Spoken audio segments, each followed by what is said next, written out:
নারী সাফ championship cover করতে ভারতের গোয়ায় রয়েছেন সহকর্মী মোহাম্মদ হাসিব। তিনি যোগ দিচ্ছেন বাংলাদেশের ম্যাচ সহ টুর্নামেন্টের সার্বিক বিষয় নিয়ে। গ্লো এন্ড লাভলি এখন নতুন রূপে, নতুনের মতো glowing skin. Glow and lovely renew bright.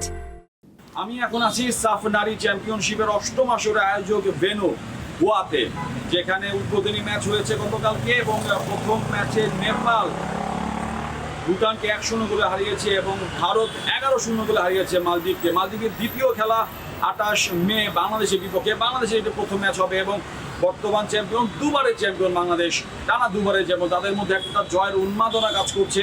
আজকে সকাল তাদের অনুশীলন ছিল, কোনো রকমের সংবাদ সম্মেলন তাদের আজকে রাখা হয়নি তাদের। তারপরও তারা তাদের সাথে ব্যক্তিগত পর্যায়ে থেকে আলোচনা করে যা জানতে পারি, তারা এই টুর্নামেন্টের শুরু থেকে শেষ পর্যন্ত দাপটের সঙ্গে খেলতে চায় এবং তৃতীয়বারের মতো শিরোপা জয়ের যে একটা হাতছানি রয়েছে সেই দিকে তারা স্পর্শ করতে চায়।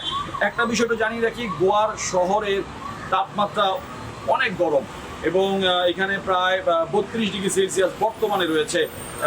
বৃষ্টি হচ্ছে, এখনই বৃষ্টি এখনই রোদ, এরকম একটা আবহাওয়ার মধ্যেও তারা আসলে খেলোয়াড় আসলে মনোবল হারাচ্ছেন না। তারা চাচ্ছেন ভারত যেভাবে মালদ্বীপকে হারিয়েছে, তারাও চাচ্ছেন যে তারাও মালদ্বীপকে হারিয়ে শুভ সূচনা এবং দুরন্ত সূচনা করতে। এবং মূল যে ম্যাচটি আসলে গ্রুপ পর্বে ভারতের সঙ্গে ৩১ মে, সেটি হচ্ছে আসল ফাইট এবং তারা আসলে এটার জন্য মুখিয়ে রয়েছে। তারপরে সেমিফাইনাল, ফাইনাল, তারা আশা করেন যে এই টুর্নামেন্টে তারা আসলে তৃতীয়বারের মতো জিতে তারা দেশবাসীকে একটি বড় উপহার তারা দিবে। গোয়া থেকে এই ছিল সবশেষ।